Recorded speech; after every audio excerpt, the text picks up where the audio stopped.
নিজের জীবনকে কাজে লাগান, যৌবনকে কাজে লাগান, একটা হালাল রিজিক সার্চ করেন। অল্প রিজিকে সন্তুষ্ট হয়ে যান, উচ্চাভিলাষী হবেন না। উচ্চাভিলাষী হওয়ার দরকার নাই, যতটুকু আসছে আলহামদুলিল্লাহ, এটুকুর মধ্যেই সন্তুষ্ট থাকেন। পারবেন ইনশাল্লাহ। সামনে যাবেন, আদর্শ পরিবার গড়বেন, পরিবারের মধ্যে ইসলাম থাকবে। পরিবারের পিতা হবে ইব্রাহিম, পরিবার সন্তান হবে ইসমাইল, পরিবারের স্ত্রী হবে হাজারা অথবা সারা আলাইহিস সালাম। দিনদার ছেলে নাই, বিয়ে নাই, দিনদার মেয়ে নাই, বিয়ে নাই। ওই যেটা আপনি মনে করছেন রূপ সৌন্দর্য হাবিজাবি, কিচ্ছু থাকবে না ভাই, কিচ্ছু থাকবে না। 1 বছর 2 বছর পরে সব শেষ। দিনদার স্ত্রী পাবেন, চোখ বন্ধ করে বিয়ে করে ফেলবেন। আর দিনদার স্বামী পাবেন, বিয়ে করে ফেলবেন। আমার স্বামী কত বড় ব্যাংকের চাকরি করে, কত বড় ডিগ্রি, কত বড় সার্টিফিকেট, এটা পরের ইস্যু।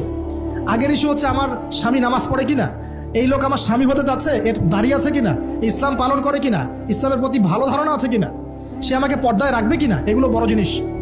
পরিবার গড়ব ইসলামিক ভিত্তিতে। ইসলাম নাই, পরিবার নাই।